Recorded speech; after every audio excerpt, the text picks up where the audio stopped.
Vamos a leer del verso 1 hasta el verso 26. Capítulo 4 del Evangelio de Juan. Recuerde que el primer domingo de cada mes estudiamos el Evangelio de Juan. Y este día continuaremos ahí. Cuando lo encuentre dice amén. Ahora sí, se puede enviar un momento para leer la palabra de Dios.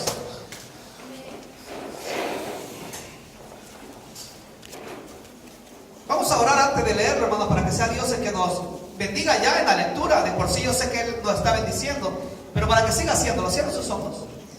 Y decimos: Señor, te damos a ti la gloria, Padre, gracias. Gracias porque tú nos bendices con toda bendición espiritual. Gracias, Señor, porque al caernos a este lugar, yo sé que tú quieres llenarnos, tú quieres fortalecernos, tú quieres sanarnos. Tú quieres, oh Dios, hacer una obra grande en cada uno de nosotros.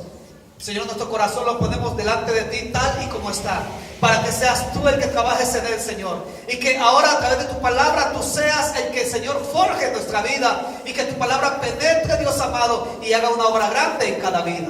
Señor, en tus manos yo pongo desde ya la lectura de tu palabra y el pensamiento de este día. Que seas tú, Señor, guiándonos en Cristo Jesús. Amén. Dice la palabra del Señor, Evangelio de Juan, capítulo 4, verso 1 al 26. Jesús se enteró de que los fariseos sabían que él estaba haciendo y bautizando más discípulos que Juan, aunque en realidad no era Jesús quien bautizaba, sino sus discípulos. Por eso se fue de Judea y volvió otra vez a Galilea. Como tenía que pasar por Samaria, llegó a un pueblo samaritano llamado Sicar, cerca del terreno que Jacob le había dado a su hijo José. Ahí estaba el pozo de Jacob. Jesús, fatigado del camino, se sentó junto al pozo. Era cerca del mediodía. Sus discípulos habían ido al pueblo a comprar comida. En eso llegó a sacar agua a una mujer de Samaria, y Jesús le dijo: dame un poco de agua. Pero como los judíos no usan nada en común con los samaritanos, la mujer le respondió: ¿cómo se te ocurre pedirme agua? Si tú eres judío y yo samaritana. Si supieras lo que Dios puede dar y conocieras al que te está pidiendo agua, contestó Jesús, tú le habrías pedido a él y él te habría dado agua que da vida. Señor, ni siquiera tienes con qué sacar agua y el pozo es muy hondo. ¿De dónde pues vas a sacar esa agua que da vida? ¿Acaso eres tú superior a nuestro padre Jacob, que nos dejó este pozo del cual bebieron él, sus hijos y su ganado? Todo el que beba de esta agua volverá a tener sed, respondió Jesús. Pero el que beba del agua que yo le daré no volverá a tener sed jamás, sino que dentro de él esa agua se convertirá en un manantial del que brotará vida eterna. Señor, dame de esa agua para que no vuelva a tener sed ni siga viniendo aquí a sacarla. Ve a llamar a tu esposo y vuelve acá, le dijo Jesús. No tengo esposo, respondió la mujer. Bien has dicho que no tienes esposo. Es cierto que has tenido 5 y el que ahora tienes no es tu esposo. En esto has dicho la verdad. Señor, me doy cuenta de que tú eres el profeta. Nuestros antepasados adoraron en este monte, pero ustedes los judíos dicen que el lugar donde debemos adorar está en Jerusalén. Créeme, mujer, que se acerca la hora en que ni en este monte ni en Jerusalén adorarán ustedes al Padre. Ahora ustedes adoran lo que no conocen. Nosotros adoramos lo que conocemos, porque la salvación proviene de los judíos. Pero se acerca la hora, y ha llegado ya, en que los verdaderos adoradores rendirán culto al Padre en espíritu y en verdad. Porque así quiere el Padre que sean los que le adoran. Dios es espíritu, y quienes lo adoran deben hacerlo en espíritu y en verdad. Sé que viene el Mesías, a que llaman en Cristo, respondió la mujer. Cuando Él venga nos explicará todas las cosas. Ese soy yo, el que habla contigo, le dijo Jesús. Amén. Pueden sentarse, hermanos, en esta tarde ya.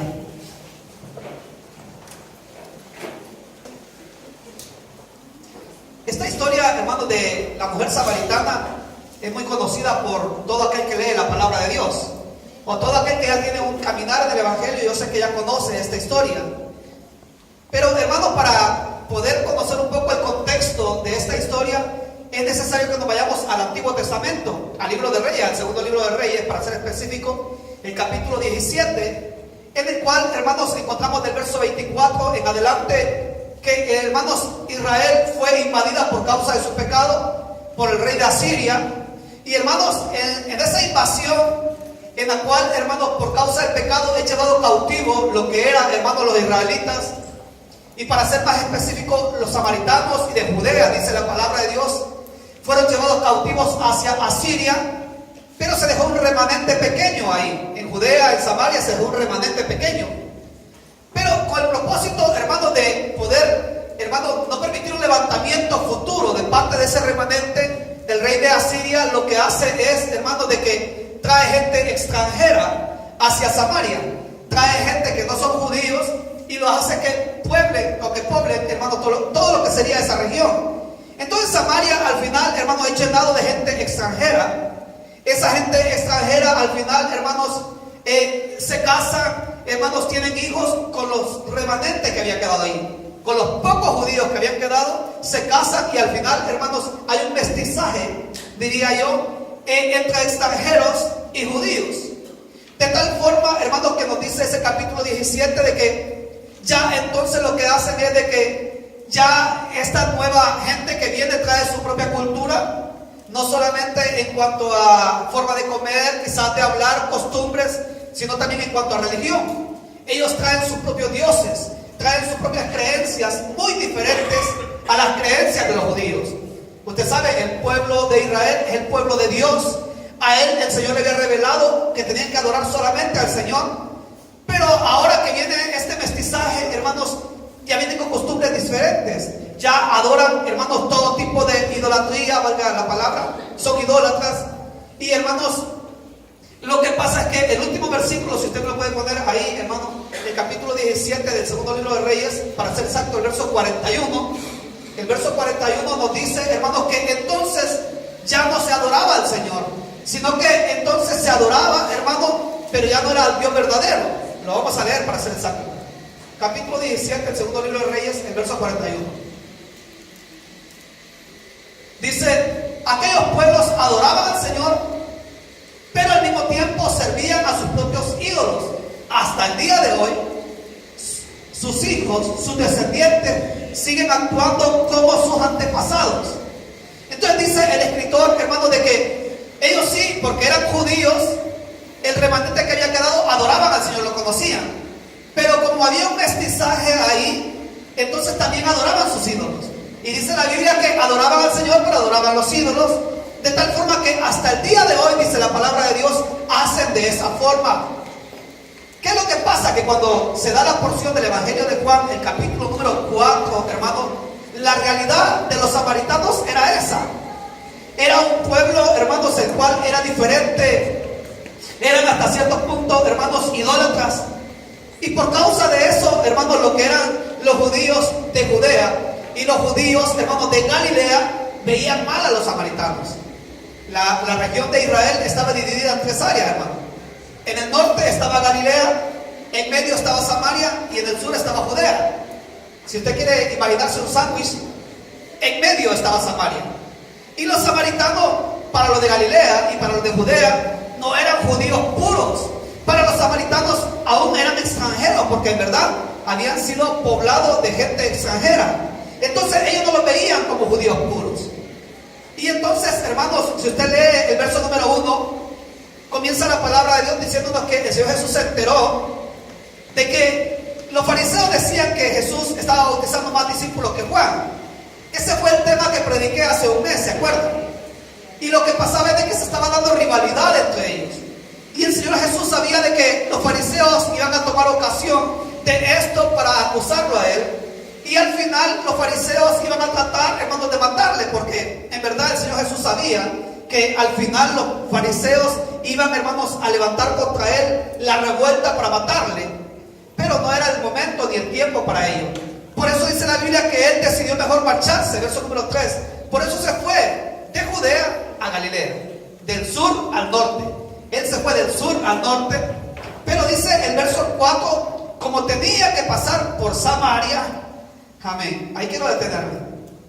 El Señor Jesús, hermanos, se va de Judea hacia Galilea por causa de la discusión que se dio ahí con los fariseos. Pero dice la Biblia que él tenía que pasar por Samaria. La pregunta es, ¿por qué tenía que pasar por Samaria, hermano? Si para ir, hermanos, a Galilea había otro camino más. Los judíos tenían una costumbre, hermano. Los judíos de Galilea Si ellos tenían que trasladarse del norte al sur o del sur al norte, lo que hacían era que rodeaban para no cruzar por Samaria. El que conoce un poco la geografía de Israel sabe de que al este se encuentra el Jordán, hermanos. Entonces lo que hacían los judíos era de que cruzaban el Jordán, hermanos, cruzaban el Jordán, se iban bordeando todo lo que era la ribera del Jordán. Al llegar al norte cruzaban nuevamente el Jordán y llegaban a Galilea. Lo que hacían era que cruzaban, hermanos, para llegar hasta allá. Lo que era un camino de 3 días, hermanos, de Judea a Galilea, se podía duplicar o triplicar, hermanos, casi una semana de camino. Pero el judío prefería hacer eso a tener que encontrarse con los samaritanos. Esa gente, los samaritanos. Aparte, hermanos, usted imagínese, hermanos, los samaritanos cuando ven pasar un judío, hermanos, por su tierra, la reacción que podía darse, hermanos, al haber rivalidad entre ellos. Usted hágase a la idea, hermano, de que en un país en conflicto, usted tiene que pasar y se cuelga acá la bandera de su país, sabiendo que hay un conflicto con ese país. ¿Qué pasaría en todo el camino? Entonces los judíos sabían de que cruzar por Samaria era un problema, era un cansancio, la mirada de la gente que les iba a ver mal, nadie les iba a ofrecer agua siquiera. Entonces dicen, prefiero hacer el camino largo, pero no paso por Samaria. Pero dice la Biblia que Jesús tenía que pasar por ahí.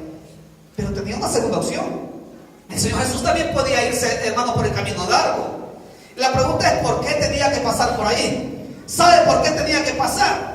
Porque el Señor Jesús tenía un plan, un propósito divino, hermanos, no solamente para el judío, sino para el samaritano y para toda nación. Él vino, dice la Biblia, a buscar y a salvar lo que se había perdido, no importando dónde se encontrara, no importando si era de Galilea, de Judea o si era samaritano. Y el Señor tenía que ir a Samaria. ¿Sabe por qué? Porque ahí estaba la mujer samaritana. Amén. Ahí estaba la mujer samaritana y dice la Biblia, él tenía que pasar ahí porque ahí estaba esa mujer. Miren, eso nos recuerda la parábola de la oveja perdida, ¿se acuerdan? La oveja, hermanos, se fue lejos. La oveja se fue a la parte más difícil. Pero va el pastor, hermanos, por montañas, cruza ríos, llega hasta donde tenga que llegar para ir por esa ovejita. Y es exactamente lo que el Señor Jesús hizo acá. Hermanos, no importa que los samaritanos no nos quieran a los judíos, no importa, pero yo voy por esa samaritana. Y el Señor tenía que ir por ella. Bueno, pero la pregunta ahora, aplicándola a nosotros, ¿qué hizo el Señor Jesús por ti? ¿Dónde te encontró? Sería una pregunta, hermano. ¿Hasta dónde tuvo que ir el Señor para buscarte a ti y a mí? Esa sería la pregunta. Miren, hermano, algunos quizás vivían en el lugar donde nadie quería llegar. Algunos de nosotros quizás vivíamos en la montaña más alta que puede haber, o en el lugar más profundo, hermanos, más escondido, más feo quizás. Pero Dios tuvo misericordia y hasta ahí llegó el evangelio, hasta ahí llegó la palabra, porque el Señor tenía que llegar a ese lugar. Amén. Ese es el caso de la mujer samaritana. Pero ya estando, hermanos, el Señor ahí, dice el verso 5, llegó a un pueblo samaritano llamado Sicar, cerca del terreno que Jacob le había dado a su hijo. Ahí estaba el pozo de Jacob. Jesús, fatigado del camino, se sentó junto al comín, junto al pozo. Era cerca del mediodía. Amén. Aquí quiero decirle algo. Dice la Biblia que el Señor Jesús, fatigado del camino. Una verdad que nos recalca aquí Juan, hermanos, y es precioso que lo diga, es de que el Señor Jesús se cansaba también. ¿Sabía usted eso? El Señor Jesús también fue hombre. Y hermanos, Él sufrió todas las características humanas. De hecho, nos dice la Biblia que en la cruz una de las 7 frases que Él dijo fue: tengo sed. ¿Se acuerdan? El Señor Jesús también se cansaba. Él también tenía sed. Hermanos, Él se despojó de su gloria, dice la palabra, para venir a buscar lo que se había perdido. Es precioso cuando uno piensa en eso desde el punto de vista, hermanos, de que nosotros tenemos un Dios, tenemos un Señor que nos entiende 100%. Yo no sé si usted tiene los ataques de hermanos, de emociones que tiene todo ser humano, que hay días que andamos con todo el fuego, con toda la chispa, con toda la alegría, pero hay días que andamos con un desánimo. No sé si les pasa a ustedes eso. Hay días, hermanos, que saluda a todo el mundo, pero hay días que nadie, no quiere que a nadie se le acerque. Y esto no solo las mujeres, también los hombres lo pasan, ¿no? Pero, ¿sabe algo? El Señor nos conoce. Él nos conoce porque Él fue humano. Si la Biblia dice que Él se cansó, la Biblia dice que Jesús lloró también. La Biblia, hermanos, habla de las emociones de Él. Él nos entiende al 100%. Él sabe lo que tú estás en este momento pasando, viviendo, sintiendo tus emociones. Él las conoce. Compare usted al Señor con el resto de religiones, hermano. El resto de las religiones tienen un Dios que está allá. Su Dios está en lo alto, su Dios está, hermanos, allá, pero no se digna siquiera a tomar el lugar del ser humano. Nuestro Dios sí. Él es personal. Él es alguien que, hermanos, vivió nuestra experiencia. Podemos acudir con toda confianza. Si usted le dice, Señor, este día me siento triste por la pérdida de un ser querido, Él lo entiende totalmente, porque el Padre perdió al Hijo. Amén. El Hijo murió. La Biblia dice que los cielos se cerraron. Fue terrible para el Padre ver morir a su Hijo. Pues el Padre lo sabe también. Amén. Algo más que nos dice este versículo que he leído, hermanos, es de que dice que era la hora del mediodía. La hora del mediodía se podría valorar desde dos puntos de vista, hermano. Desde el punto de vista judío, para los judíos, hermanos, la hora del mediodía era las 12 del mediodía. Amén. La hora 12 del mediodía, pero para los romanos era diferente. Aunque si tomamos en cuenta lo que acá dice la palabra de Dios, que él llegó fatigado, cansado, podríamos valorar que eran las 12 del mediodía, hora judía, hermano, la hora del mediodía. Bueno, en Reina Valera dice, ¿qué hora dice, hermano? ¿Qué hora pone Reina Valera? Hora sexta, ¿no? La hora sexta, amén. Mediodía, hora sexta, sería al mediodía, a las 12 del mediodía. Pero dice acá el verso, hermanos, que sus discípulos habían ido al pueblo a comprar comida, y en eso llegó a sacar agua a una mujer de Samaria. Otro punto que quiero ver acá, hermanos. La hora del mediodía será la hora más propicia para ir a por agua. Hermanos, si usted tiene la tarea de ir por agua y sabe que está en Andalucía en verano, hermanos, y tiene que ir varios distancias un poco largas con un cántaro de agua, ¿a qué horas iría usted por agua? La hora, la fresquita, como decimos acá, hermano. La fresquita es la mejor hora. Pero dice la Biblia que esta mujer llega al mediodía por agua. ¿Sabe? La costumbre judía era que las mujeres y los esclavos eran los que se encargaban de ir por agua. Y las mujeres iban temprano por la mañana, hermanos, porque era la mejor hora para ir, hermanos, a hacer este tipo de diligencias. Pero dice la Biblia que llega el Señor Jesús a la hora del mediodía y una mujer llega por agua. ¿Por qué esta mujer llega a esta hora? ¿Sabe por qué? Conforme vamos leyendo, dice la palabra de Dios que el Señor Jesús le desnuda su corazón. Y resulta que esta mujer era conocida del pueblo. Amén. Era conocida, por un lado, por los hombres, ya que iban en su sexto marido, dice la palabra de Dios. Pero también era conocido por las mujeres. Imagínese usted las mujeres cuando pasaba ella. Algunas no le verían con buenos ojos, seguramente, hermano. Entonces, si ella sabía de antemano de que al ir al pozo, que era el lugar donde iban por agua, se iba a encontrar con todas esas mujeres, ella diría, mejor me espero, mejor voy más tarde cuando ya se han ido todas. Lo que ella hace es tomar una decisión sabia desde ese punto de vista, hermano, y dice, mejor, aunque haga más calor, pero evito encontrarme con esas mujeres que me levantan tanto chisme y sin motivo, como dicen algunos, hermano. Me levantan chisme y sin motivo, aunque ya llevaba 6 maridos. Pero lo que ella hace es que mejor busca la hora en la cual no se cruza con nadie, para que no, hermanos, le señalen, para que no digan nada de ella, a pesar de que era cierto. Esto a mí me parece tremendo, hermano. Porque cuánta gente se acerca y habla conmigo, o toman actitudes sin hablar conmigo, y dicen, miren, yo para evitar los chismes, yo mejor me alejo. Lo que hago es que me cambio de iglesia mejor para evitar los chismes. Y yo le pregunto, mire, ¿son chismes o ha dado motivo usted? Si son chismes, quédese. ¿Por qué? Porque usted tiene la verdad de su lado. Ahora, si es cierto, ¿por qué se enoja? ¿Por qué se enfada? Si es cierto, lo que tiene que hacer es cambiar de actitud. Amén. La mujer samaritana lo que hace es evadirse del grupo, aislarse del grupo, y dice, yo voy a la hora en la cual no me cruzo con nadie de ellos, porque son personas que señalan. Y dice la palabra que en esa actitud de llegar por agua, el Señor estaba ahí. Y dice este verso, que entonces el Señor le dijo, dame un poco de agua. Verso número 9. Pero como los judíos no usan nada en común con los samaritanos, la mujer le respondió, ¿cómo se te ocurre pedirme agua si tú eres judío y yo soy samaritana? ¿Sabes, hermano? Aparentemente la mujer reconoció que él era judío. La vestimenta, quizás el acento de su voz, ella reconoció que él no era samaritano. Y le dice, ¿cómo se te ocurre a ti pedirme agua si yo soy samaritana? Yo quiero que usted vea que de parte de ella ya había, hermano, algo en su corazón en contra de él. Ya había una rivalidad contra él sin siquiera conocerlo, hermano. Usted sabe que el Señor Jesús tenía solamente buenos propósitos. Los propósitos de él eran de amor, hermano. Si él había llegado a ese lugar, era por ella. Si él, hermanos, había evitado el camino largo, era por ella. Pero ella ya estaba en una actitud. Y le dice: Señor, ¿cómo tú vienes a pedirme agua si yo soy samaritana, tú eres judío? ¿Cómo te atreves a pedirme agua? Le pregunto a usted, ¿alguna vez ha encontrado usted a alguien que cuando usted le presenta el evangelio le sale, hermano, en una actitud así, hermanos, en una actitud de defensiva a la defensiva? Presten atención acá, hermano, por favor. Amén. ¿Alguna vez usted se ha encontrado con alguien al que usted le está ofreciendo el pan de vida y en lugar de eso dice: deja, a mí no me interesa nada de eso? ¿Alguna vez le ha pasado eso?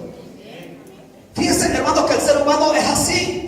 Está sediento, está hambriento de Dios, pero cuando tiene la oportunidad de recibir el evangelio, el plan de salvación para su vida de parte de Dios, lo que hace es decir: no, es que yo tengo mi religión, yo tengo mi vida, por favor déjeme, esta es mi vida, tú eres evangélico, yo soy de esta religión, así que no te metas conmigo. Era lo que la mujer estaba haciendo, hermano. Dice: yo soy samaritana, tú eres judío, no tenemos que relacionarnos tú y yo. Pero el Señor es amoroso, hermano. Él es amoroso. Y le dice en el verso número 10: si tú supieras, si tan solo supieras lo que Dios puede darte y conocieras al que te está pidiendo agua, tú le pedirías a Él y Él te daría agua que da vida. Reina Valera dice: si conocieras el don de Dios. Eso es lo que dice, hermano. Si conocieras el don de Dios. Fíjese, hermano, de que aquí hay dos cosas. En primer lugar, el Señor le dice: si tú supieras que yo te puedo dar un don más grande. ¿Sabe? Para los judíos, hermanos, el don, según ellos, era la Torah. Dios nos ha dado la ley, la Torah. Y la Torah es ese don al cual se refiere este versículo. Es la Torah, la ley. Pero si seguimos leyendo, hermanos, en San Juan capítulo 7, si me lo busca, hermanos, el verso 37 y 39, ahí explica cuál es ese don. El don al cual se refiere el Señor es, dice: en el último día, el más solemne de la fiesta, Jesús se puso de pie y exclamó: si alguno tiene sed, que venga a mí y beba. Siguiente verso: de aquel que cree en mí, como dice la Escritura, brotarán ríos de agua viva. Seguimos, ¿no? Con esto se refería al Espíritu que habrían de recibir más tarde los que creyeran en Él. Hasta ese momento el Espíritu no había sido dado, porque Jesús no había sido glorificado todavía. Quiero que vean, Él le ofrece a la mujer samaritana agua viva. Amén. Y acá en el capítulo 7 dice: el que tenga sed, que venga y beba. Y con esto se refería al Espíritu Santo. Amén. ¿Qué era lo que le estaba ofreciendo el Señor a la mujer samaritana? ¿Qué era lo que le ofrecía? Si tú supieras que tú puedes ser llena del Espíritu Santo. Esto sucedería muy pronto. En cuanto el Señor Jesús, hermanos, es crucificado, resucita y es ascendido, desciende el Espíritu Santo, desciende con poder, y Él es el que está en medio nuestro. Y dice: hay un don que yo te quiero dar. Yo te quiero dar el Espíritu Santo, el Consolador divino.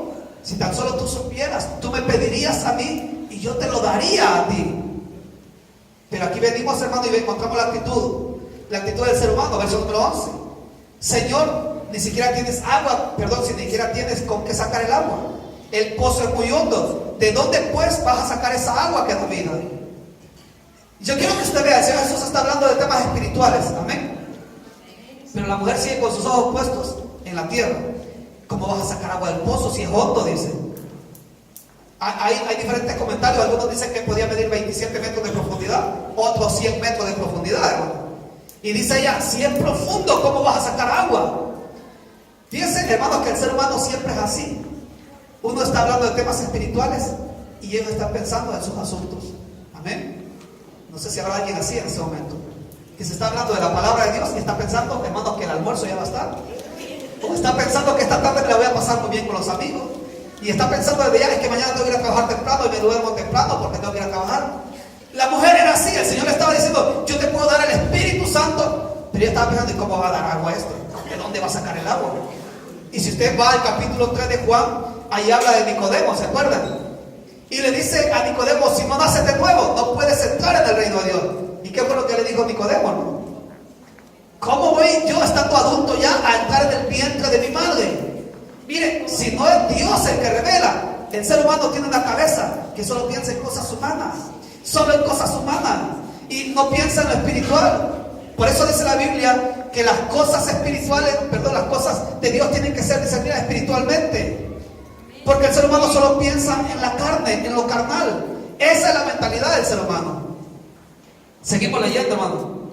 Dice el verso 12, ¿acaso eres tú superior a nuestro padre Jacob, que nos dejó este pozo del cual bebieron él, sus hijos y su ganado? Y le dice el Señor: todo el que beba de esta agua volverá a tener sed, respondió Jesús.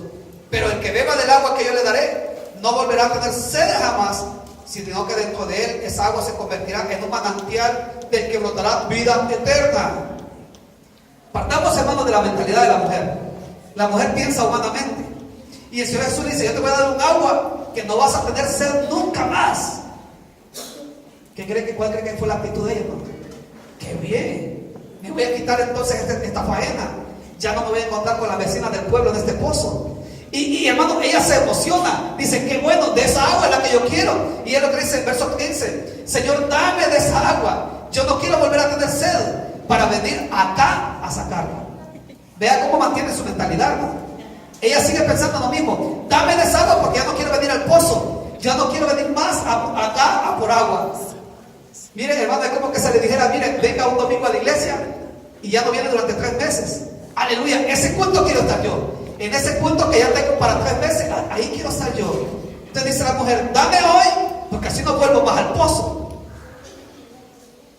Y dice, hermano, el siguiente verso 16: entonces ve a llamar a tu esposo y vuelve acá, le dijo Jesús. No tengo esposo, respondió la mujer.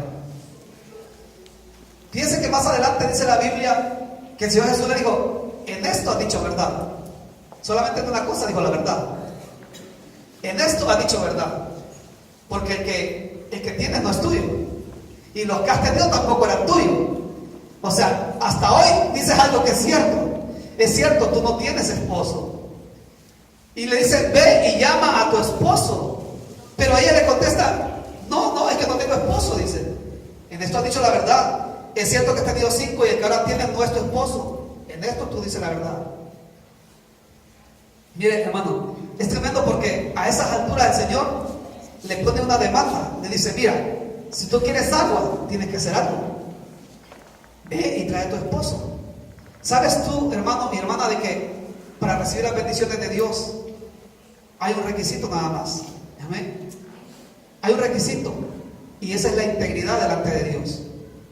Para poder, hermano, recibir bendiciones espirituales, es necesario que el que se acerca delante de Dios llegue en integridad. El problema es de que nosotros queremos las bendiciones de Dios. ¿Cuántas vidas, hermanos, se emocionan diciendo: Señor, bendíceme de esta forma, Dios, dame esto, dame aquello? Pero no están dispuestos a dejar nada de lo que tienen, hermano. No están dispuestos a dejar nada de su vida, sino que quieren lo espiritual, pero sin soltar lo carnal. Quieren tener las dos cosas a la vez. Y dice la palabra de Dios que nadie puede amar a 2 señores a la vez. Amén. Nadie puede amar a 2 señores. O aborrecerá a uno y amará al otro, o viceversa. Pero nadie puede amar a 2. Y por eso le dice el Señor: mira, si tú quieres de esta agua, primero trae a tu esposo, define tu vida, arregla tu vida, y entonces te voy a dar del agua viva. Amén. Ahora entiende usted por qué algunas bendiciones no han llegado a su vida todavía. Hay personas que dicen: que yo no entiendo por qué el Señor no me contesta. Yo le pido al Señor la reagrupación familiar, pero quiere hacerlo con el otro marido que tiene acá. Señor, tráeme a mis hijos, pero no a mi esposo que se quede allá.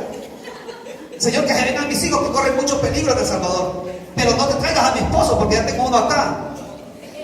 Y no entiendo por qué el Señor no me contesta esta oración. Muy simple: tienes que arreglar tu vida primero. Tienes que arreglar tu vida delante del Señor. El Señor te va a contestar en el momento en que tú primero le traigas a tu esposo, desde el punto de vista espiritual, desde el momento que tú arregles tu vida. Pero el ser humano es así, hermano, es tremendo. Mire cómo le contesta a ella, hermano. Es tremendo. El verso 19: Señor, me doy cuenta que tú eres un profeta. Nuestros antepasados adoraron en este monte, pero ustedes los judíos dicen que el lugar donde debemos adorar está en Jerusalén. Mi pregunta es, hermano, ¿qué era lo que le estaba diciendo el Señor? ¿Qué era lo que le decía el Señor? Tráeme a tu esposo. ¿Y cómo le contesta a ella? Tú pareces un profeta, Señor. Nuestros padres dicen que hay que adorar acá y ustedes los judíos dicen que tienen que adorar allá. Esa era la respuesta que esperaba el Señor, hermanos. No. El Señor esperaba que ella le dijera: Señor, tienes razón. Tienes razón, yo soy una mujer que no tengo un marido porque tengo los maridos de otras. Pero en vez de eso, la mujer cambia de tema, hermano. ¿Sabe? Porque el ser humano es así. Si se le dice: mira, ve en busca de Dios. No, es que la iglesia está llena de hipócritas. Hay muchos pecadores en la iglesia, yo por eso no me congrego. Es que no te estoy diciendo si hay pecadores, te estoy diciendo que tú necesitas de Dios. Eso es lo que te estoy diciendo. Se le dice: mira, Dios te ama, busca de Cristo. Sí, yo voy a ir hasta que, pues sí, que yo vea que cambie aquel hermano. Hasta que aquella hermana cambie, entonces yo voy a cambiar. Es que no se trata de aquel, se trata de ti. Amén. La mujer desvía la mirada del tema central. El tema central era ella. Pero ella cambia el tema. Señor, hablemos ahora de religión. Hablemos de religión para que tú veas que yo soy bien espiritual. Cambia el tema. El ser humano es así. Amén. El ser humano evade siempre su responsabilidad. En lugar de afrontarlo, hermanos, cara a cara, se va por otro lado. ¿Sabe algo, hermano? De la Biblia puede hablar todo el mundo. ¿Sabía usted? Imagínense a esta mujer debatiendo de temas teológicos con el Señor Jesús. ¿Qué le parece a usted? Esta mujer que va por su sexto marido, debatiendo de temas teológicos con Jesús. Por eso que hay personas que creen que son súper espirituales. Porque, hermanos, cuando uno habla con ellos, sacan la Biblia y se lucen con la Biblia. Pero por otro lado, está el pecado en su corazón, el cual no lo pueden dejar. Y se lucen, hermanos, con la Biblia. ¿A mí qué me va a decir ese hermanito? ¿Qué me va a decir esa hermanita a mí? Ya les he comentado el caso, ¿verdad, hermanos? Y lo voy a volver a repetir por si no lo han escuchado, para que no saben. Que evangelizando a un borrachín, alguien que estaba borracho, bueno, me lo encontré y le hablo del Señor y me dice: dígame los 10 mandamientos en orden, del 1 al 10. No, yo se los puedo decir, pero no en ese orden, porque no los conozco en orden literalmente. Pues ya ven, yo conozco más la Biblia que usted, me dice. Así es el ser humano, hermano. Así es. Cree que su conocimiento al final le va a valer delante de Dios. Pero el Señor conoce los corazones. Él lo conoce todo. Y dice la palabra: créeme, mujer, le dice el Señor, verso 21, que se acerca la hora que ni en este monte ni en Jerusalén adorarán ustedes al Padre. Porque ahora ustedes adoran lo que no conocen. Nosotros adoramos lo que conocemos, porque la salvación proviene de los judíos. Pero se acerca la hora, y ha llegado ya, en que los verdaderos adoradores rendirán el culto al Padre en espíritu y en verdad. Porque así quiere el Padre que se le adore. Dios es espíritu, y quienes lo adoran deben hacerlo en espíritu y en verdad. Se lo resumo muy fácil: Dios no busca religiosos. Eso es lo que le dice el Señor. Dios busca adoradores en espíritu y en verdad. Hermano, no se trata dónde debo de adorar, no se trata cómo debo de adorar. Porque sabe usted que acá a la iglesia viene gente que dice: en la iglesia donde yo me congregaba, es que allá se adoraba de rodillas, hermano. Y yo no entiendo por qué en esta iglesia no adoran de rodillas. O en la iglesia en la que yo me congregaba, todos levantaban las manos a la hora de adorar. Pero aquí no veo que oren con las manos levantadas. Vienen otros y dicen: hermano, es que en la iglesia en la que yo me congregaba, resulta que se agarraron de las manos todos a la hora de orar. ¿Por qué no nos agarramos de las manos aquí? Otra hermana me dijo: hermano, mire, es que en la iglesia donde yo me congregaba, el pastor al final nos despedía con la oración sacerdotal. ¿Por qué no lo hace usted también así? Y la gente está buscando formas, pero Dios no quiere la forma. Él quiere, hermano, la integridad. Dice la Biblia: Dios busca adoradores en espíritu y en verdad. Puede que no hagamos las cosas como en tu iglesia, donde tú te criaste durante 20 o 30 años en el evangelio, pero yo te quiero decir: lo más importante es tu corazón. ¿Qué tanta sinceridad tienes tú con el Señor? Eso es lo que importa. No importa si adoras allá o acá, pero ¿de qué sirve que adores allá y acá, pero tu corazón no es íntegro? ¿De qué sirve que tú digas: es que yo tengo una iglesia más bonita, el pastor es más bonito, es que allá todo es más bonito, pero tú estás feo por dentro? Aleluya. Hablo del corazón, amén. Porque veo todos, por fuera todos somos bellos en esta iglesia, pero hablemos del corazón. ¿De qué sirve? Si en tu corazón hay envidia, si en tu corazón hay pecado, ¿de qué sirve todo eso? Dios ama la integridad, es lo que le está diciendo. Llega la hora, le dice el Señor, en que no importará dónde adores, importará que seas íntegro delante del Señor. Hermano, quiero avanzar, ir avanzando. Y quiero que hablemos algo acerca de esta mujer. A la mujer a la que el Señor se dirige, al Señor era necesario llegar a ella. Pero quiero que hablemos de la posición de esta mujer. ¿En qué posición estaba esta mujer? Primero hablemos de su pecado. Amén. Era una mujer pecadora, conocida. No es de que se le esté acusando, sino que era conocida como pecadora en ese pueblo. Amén.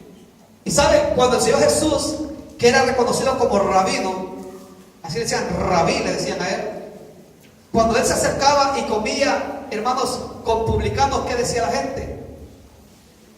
Come con pecadores, decían. ¿Se acuerdan cuando aquella mujer le lavó los pies al Señor? ¿Qué fue lo que dijeron, hermanos, los religiosos? Si él supiera qué pecadora es esa mujer, si él supiera. Entonces encontramos que el Señor Jesús va a una mujer pecadora en primer lugar. O sea, ¿a quién se dirige el Señor? A una mujer que era lo peor, hermano. ¿Sabe? Dentro del Talmud judío se dice, hermano, de que todo judío debe de hacer una oración diaria. Y en esa oración tiene que darle gracias a Dios que no nació gentil, que no nació mujer y que no nació esclavo. Eso es lo que dice el Talmud judío. Hay que dar gracias a Dios que no naciste gentil, mujer o esclavo. Esa era la posición de la mujer para los judíos. La mujer, y para agregarle más, pecadora. Esa era la peor. Era lo peor. Mujer y pecadora. Y en tercer lugar, samaritana. O sea, la mujer estaba perdida totalmente, hermano. Aparte de que era excluida por ser mujer, también agregaba su pecado a su vida. Y para más, era de una nación que no era, hermanos, querida por los judíos. Era samaritana. Pero Jesús fue a ella, no importando, hermanos, estas características. Hablemos ahora de los judíos. Los judíos se sentían importantes, ¿sabía usted? Porque los judíos, hermanos, dicen, como dice el Señor Jesús mismo lo dijo, hermanos, que de los judíos proviene la salvación, lo dice el verso 22. Los judíos eran conscientes de que el Mesías vendría del linaje de David. Los judíos sabían, hermanos, que la salvación venía de ellos. Y no solo eso, los judíos tenían el templo, hermano. Los judíos tenían el templo.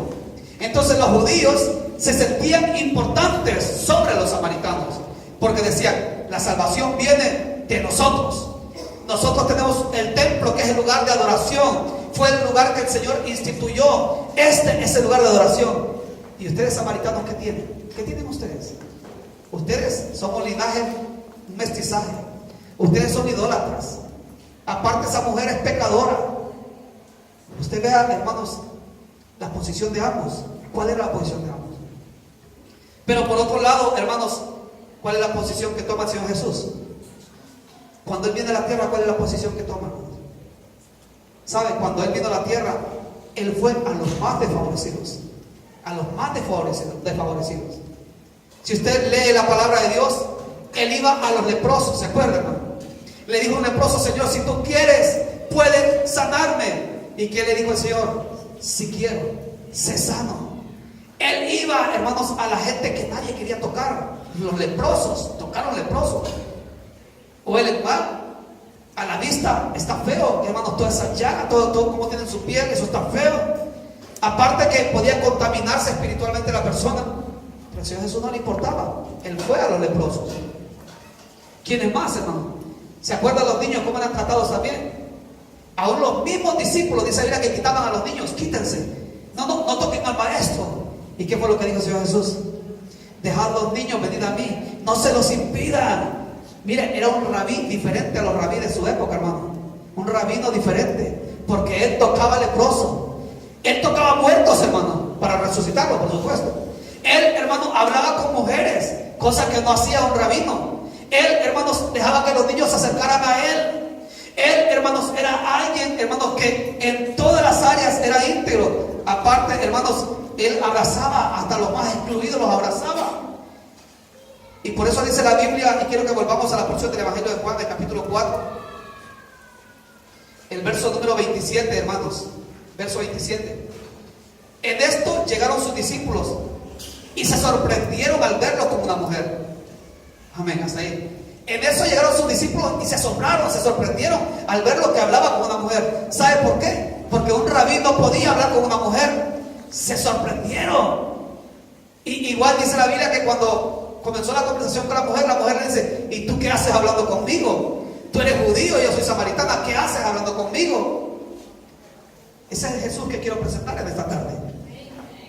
Un Jesús, hermanos, que va directamente al que nadie quiere. A ese que nadie quiere, a ese va Jesús. ¿Sabe cómo somos los seres humanos? Los seres humanos somos igual que los judíos y somos igual que la samaritana. Creemos, hermanos, de que aquellos son diferentes a estos. Así somos los seres humanos. Hay un concepto que surge, hermanos, se ve en la Biblia, mejor dicho, que es el nacionalismo. ¿Se acuerda usted de la Torre de Babel? Dijeron todos: tenemos una misma lengua, hagámonos una torre y hagámonos un nombre. ¿Saben, hermanos, de que eso lo tenemos aún dentro de las congregaciones? Que dice: bueno, nosotros somos del mismo país, comemos lo mismo, hablamos igual, ¿por qué no hacemos resaltar nuestro país? Eso es lo que hacían en la Torre de Babel, ¿se acuerdan? Y decían: hagámonos un nombre para ser recordados. Pero en la casa de Dios no puede ser así, hermanos. Acá tú no puedes decir: bueno, es que este es mi grupo, o yo me llevo bien con estos. Fíjense que yo me asombro cuando escucho palabras de personas que dicen: no, es que, bueno, por ejemplo, voy a poner el ejemplo de los salvadoreños. Los salvadoreños somos más trabajadores que los restos de centroamericanos. Yo lo he escuchado alguna vez: somos gente. Pero luego escucho a mis hermanos nicaragüenses y dicen lo mismo también. No, si los nicaragüenses somos tremendos, hermanos hondureños. Cuando escuchan a los hondureños: no, mi hermano, los hondureños salimos adelante en medio de las pruebas. Luego escuchamos a los guatemaltecos y dicen: los guatemaltecos somos mejores porque somos gente. Y cada uno con sus palabras, por supuesto, ¿no? Y uno descubre de que al final, hermanos, cada uno se siente mejor que los otros. Pero para el Señor Jesús no era así. Él decía, en Santiago dice la palabra: si en tu iglesia está con alguien con un anillo de oro, ¿por qué lo sientas aparte? Siéntalo en medio de la gente, igual que todos. Porque, hermanos, delante de Dios no hay, permítame cambiar un poco la frase, no hay salvadoreño, no hay ecuatoriano, no hay colombiano, delante del Señor no hay español, delante de Dios no hay hondureño, delante del Señor todos somos almas que necesitamos del Señor. Delante de Dios no importa, hermanos, si tú eres más moreno o eres demasiado blanco. Delante de Dios tú eres un alma que necesita de Dios. El Señor Jesús no vio que era samaritana. El Señor no vio que era pecadora. El Señor no vio, hermanos, nada. Él vio y le urgía pasar por Samaria porque era un alma que necesitaba del Señor. Aquí no importa, hermano, si se es gitano o no se es. Aquí no importa, hermano, si hablamos bien o nos tragamos las palabras. Aquí lo que importa es que necesitamos de Dios. Amén. Sí, porque hay personas que pareciera que no quieren ir. Es que no, esa célula no, hermano, porque esa célula no me gusta. Póngame en esta otra célula. Como que se tratara de usted. Se trata de las almas. Amén. Se trata de las almas, se trata de ir y llevar el evangelio. No, es que yo me llevo bien con este grupito, me entiendo muy bien con este grupito, hermano. Con aquel grupo no me entiendo. Usted no ha entendido todavía. No ha entendido todavía cuál es la actitud del Señor, y esa tenemos que tener nosotros. Amén. Amén. Aunque no me digan amén. Es la palabra de Dios. Nosotros tenemos que ser, hermanos, al igual que Pablo. Pablo decía: ser imitadores de mí como yo soy de Cristo. Pero ¿se acuerdan cuando se encontró con Pedro en el libro de Gálatas? Dice que Pedro era alguien que se comportaba de una forma con los judíos y de otra forma se comportaba con los gentiles. Y cuando Pablo estaba enfrente, disimulaba con aquellos para que ellos no notaran que no, era terrible, hermano. Dios no quiere hipocresía. Tú tienes que ser igual con todo el mundo. No importa, hermano, es que tiene piojos. No importa. Si tienes que abrazarle durante la hora de, hermano, del saludo, abrázale. Abrázale. Sí, pero es que, hermano, dicen que esa persona huele, no se echa perfume. No importa, abrázale más, abrázale. Demuéstrale que tú le amas sinceramente. Amén. ¿Pero por qué, hermano? Y lo dije al principio: ¿hasta dónde fue Jesús por ti? ¿Hasta dónde? Mire, hermano, si es que hay que ser honestos. Cuando el Señor Jesús llegó a tu vida, tú no ibas con una cartera de marca. Acuérdate. Tú no me digas que entonces tú tenías ahora el caché que tienes ahora. Muchos de nosotros, hermanos, cuando el Señor nos encontró, hermanos, llenos de tierra, quizás de barro. Algunos de nosotros nos encontró despeinados, hermanos. Miren, algunos que yo he conocido en el Evangelio, vomitados porque eran borrachos. Así los encontró el Señor. Y luego uno los ve de corbata, hermanos, predicando la palabra de Dios. Pero no tiene que olvidarse de dónde Dios le sacó. Que no se te olvide de Dios, de dónde Dios te sacó. Porque entonces vas a decir, yo soy mejor que aquel, yo soy mejor que aquella. Es que yo soy judío, decía. Y nosotros tenemos el templo y la salvación viene de los judíos. Que se te olvide todo eso. Lo que importa es hablar del Señor. Lo que importa es amar a todos por igual. Si no, ¿cómo vas a alcanzar a las almas para Cristo? Amén. Vamos a orar en esta tarde. Quiero que cierres tus ojos un momento.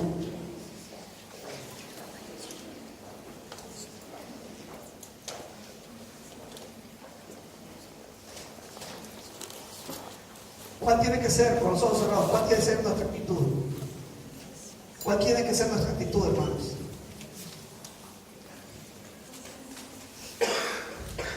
Dice la palabra de Dios que el Señor Jesús les contó una parábola. Y dice el capítulo 17 del Evangelio de San Lucas, dice: entonces el Señor les respondió: ve por los caminos y por las veredas, oblígalos a entrar para que llenen mi casa. ¿Cuál es la actitud del cristiano? Vayamos donde sea que esté con alma necesitada de Dios, por los caminos, por las veredas, donde sea. Nuestra obligación es ir y buscarlos, buscar las vidas que necesitan de Dios, donde sea que se encuentren. Dejemos de lado, hermanos, todo racismo, diría yo, nacionalismo, todo grupito. Tenemos que amar a todo mundo, no importa de qué nacionalidad sea o quién sea. Pero ahora, hablando contigo que estás en ese lugar, quiero decirte que Jesús lo dejó todo. La Biblia dice que siendo rey, siendo Dios, no escatimó serlo. Y dice ella que lo dejó todo y se humilló hasta lo último por salvarte a ti. Él vino a la tierra para buscarte a ti especialmente. Esa mujer samaritana no es diferente de lo que estamos acá. No es diferente de ti, porque tú también tienes pecado en tu vida y tú lo sabes bien. Y Él vino a buscar y a salvar lo que se había perdido. Si tú eres consciente que en tu vida hay pecado, necesitas de Dios.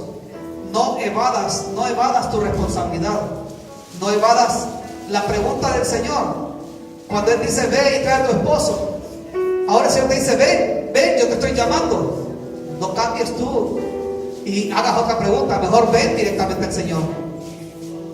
Si alguien quiere hoy reconciliarse con el Señor, levante su mano y vamos a orar por usted.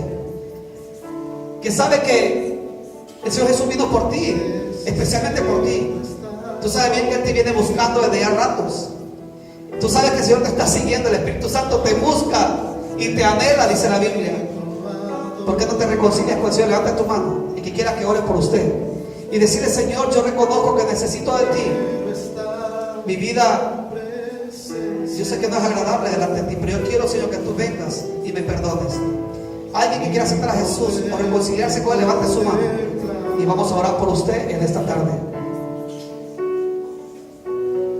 Necesito estar contigo.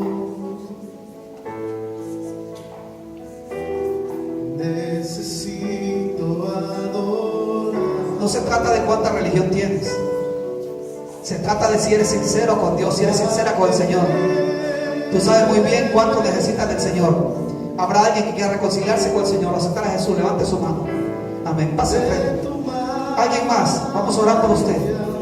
Si usted quiere reconciliarse con el Señor te está llamando. Tú lo sabes bien. Él te llama porque quiere tener una relación contigo. Al igual que con la mujer samaritana, quiere tener una relación contigo. Alguien más que se quiera reconciliar con el Señor o aceptar a Jesús, levante su mano. Yo no insisto más. Solo una vez más. Levanta tu mano. Porque es Dios el que te ama. Es Dios el que murió en la cruz. Es Cristo Jesús el que te llama en este momento. Alguien más que quiera reconciliarse con el Señor o aceptar al Señor. Si no lo hay, vamos a orar todos juntos, hermanos. Yo quiero invitar a la iglesia, todos como iglesia que somos, a que tú, al igual que el Señor, dejes de lado todo pensamiento de superioridad y que ames por igual a todos, todos necesitan del Señor, tú tienes que ir a todas las almas, donde sea que se encuentren. Dile: Señor, yo estoy dispuesto, Señor, a ir donde tú me envíes. Estoy dispuesto a predicar tu palabra donde tú me envíes. No quiero hacer mi voluntad, quiero hacer tu voluntad en mi vida. Hable con el Señor, hermano y hermano. Le decimos: Señor, te damos gracias por tu palabra. Gracias porque, Señor, nosotros éramos las personas que estábamos en la categoría más baja, Señor. Señor, ven, perdona todo pecado. Te pido que seas tú el que restablezca la comunión, Señor. Que ella a partir de este momento pueda caminar de la mano contigo. Señor, bendícela. Bendícela con toda bendición espiritual.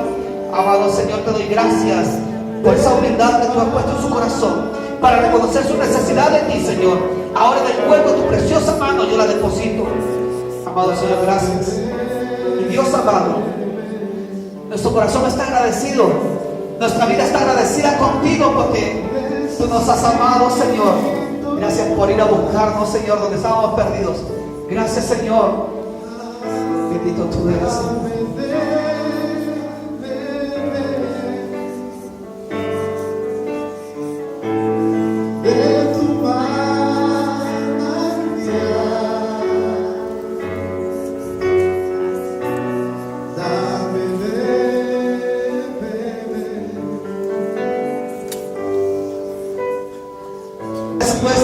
Amado Dios, ten misericordia y conforme a tu propósito, conforme a tu voluntad, haya respuesta en esta hora. Oh Dios amado, provee la fe para creer, que podamos creerte a ti, Señor. No importando el tamaño de la prueba, tú eres más grande, tú puedes obrar en esta hora, Señor, en el nombre de Cristo Jesús. Llega hasta esa vida donde no importa donde se encuentre, ya sea que esté, Señor, fuera de España. Llega, pon tu mano sobre esa vida en esta hora. Mi Dios amado, Señor, ahora, Dios mío, escucha esa oración, escucha ese clamor de tu iglesia, Señor. Mi Dios amado, queremos pedir a ti la gloria en Cristo Jesús. Amén, Señor, y amén. Hermanos, solamente